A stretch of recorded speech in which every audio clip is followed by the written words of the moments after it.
Just sticking on metal for just one more second before we move to drum and bass. Tell We me a can bit. talk about metal as Yeah, long as we want. dude. If I could, I'd probably do another podcast with just be heavy metal bands. Exactly. Yeah, dude. I completely forgot about that album, that Korn album. I was never like really a Korn fan. I discovered metal a bit later, and so I was listening to more contemporary bands like Parkway Drive or like my idols, and more that modern metalcore, Bring Me the Horizon, that whole style of metal. But tell me a bit. I think you're more like a progressive metal kind of guy. Yeah, right now I think my taste in terms of metal has obviously evolved as well, because for me my gateway bands to metal was obviously Linkin Park, which used to be really huge back in the day. When albums like Meteora were released. So I think Meteora was one of the key albums that really put me into a state of self-realization in terms of how I want to pursue myself as a musician. I don't know. So at the same time, obviously, I had friends in school who were trying out new things as well. So one day, one of the guys showed me a track called "Laid to Rest" by a band called Lamb of God. So that was kind of like the introduction for me towards the heavier side of metal music. I was a little bit scared when I first heard the song, because it's a really brutal song. It's rough, yeah. It's pretty rough. Obviously, Randy Blythe being Randy, his voice is amazing, I feel.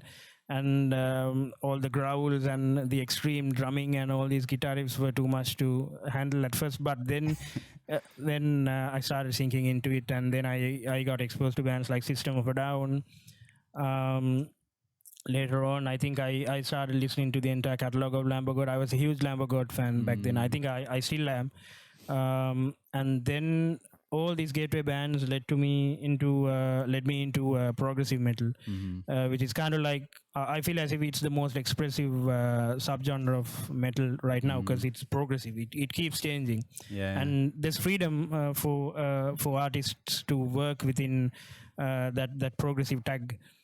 So there's a lot of niche genres like progressive death metal, technical death metal, and then the whole gent scene, which kind of has evolved into what metal is right now. So I think in terms of my musicality with regards to metal, I think I'm on the progressive death or technical death niche genre. But we have a bit of gent genres gent touch in our music as well. But in terms of the bands that I listen to right now, I think I'm a huge Black Crown Initiate fan. Black Crown? And Initiate. So I think they're from the US. Okay, I haven't heard I listen to bands like Behemoth, and then that's pretty dark Periphery, stuff. which I'm wearing right now. Yeah, they're like probably the legends of prog metal. Yeah. And Tesseract is another huge band that I love from UK. I think Tesseract is probably the biggest influence on me as a band, because if you listen to my music, I have these ambient elements going on in the background, merged with the mid basses and the sub elements on the drum and bass song. So all these influences are basically from Tesseract, because I think Tesseract is a milestone band in the prog scene. They completely reinvented how this niche genre gent was perceived as, because people used to make fun of gent, and they didn't consider gent to be as an awakening force inside the progressive metal subgenre. But right now, I think Tesseract broke that perception completely, because they sound really amazing, and I'm such a huge fan that I had to fly to India to see them live. Cool. So yeah, and it was a life-changing experience, because those guys are real professionals and they use the technology to its optimum. And I saw personally how they perform as a band, and that was a really amazing experience that I would love to relive when the pandemic is over. So that is kind of how where I am in terms of listening to metal. Yeah, it's true. I never thought about it, but it's true that you can draw a lot of parallels between the like modern metalcore and prog metal and drum and bass in terms of the atmospheres. And if you listen to like Architects is another one of my all-time favorite bands. They have a super band. They have a ton of like atmospherics and synths and the tremolo guitars. Yeah, exactly. All that stuff And I've actually like sampled like intros of Architects in my own tracks, like just turned them into pads and stuff. But yeah, dude, I've seen Parkway like I don't know how many times, and I was doing a live stream on Twitch the other day, and somebody was asking me, "What's your favorite memory of a live show?" And I said, they asked me what was your favorite festival you went to. And I said Grasspop, which is a metal festival in Belgium. And yeah, for me, there's obviously I love drum and bass, and I'm like devoting all of my free time now to drum and bass. But there's something about metal, heavy metal, that will always appeal to me. The energy and the emotion. How would you like explain your love of metal? I think if you look at my music library, 90% of it is metal.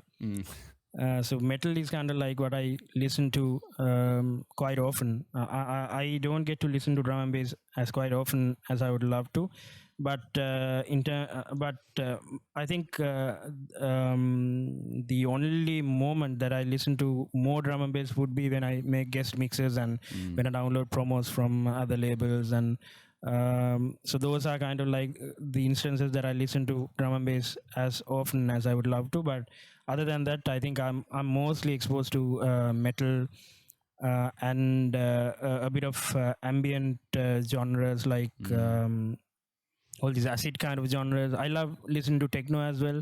I'm not very specific about what whom I'm going to listen to, but I love listening to techno as well.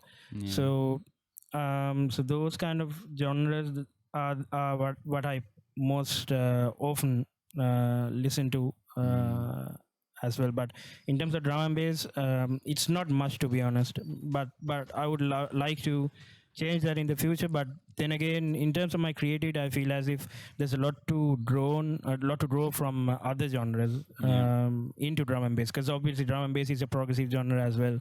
There's freedom to work inside as producers, because obviously it's a sample based genre, and people have the freedom to basically draw inspiration from whatever genre that they require. So that's kind of like the ideology I have in terms of being a drum and bass producer, just to see how I can merge elements from other genres or maybe other cultures as well, because I'm obviously from South Asia, so there's a lot of cultural elements in our region. So I'm trying to see how I can merge those elements into drum and bass as well. Yeah, definitely, and that's something you did greatly on your single on Goldfett, which I want to talk about afterwards. Just sticking on metal for just one more second before we move to drum and bass. Tell me a bit. Talk about metal as long as we want. Dude, if I could, I'd probably do another podcast which would just be heavy metal bands. Exactly.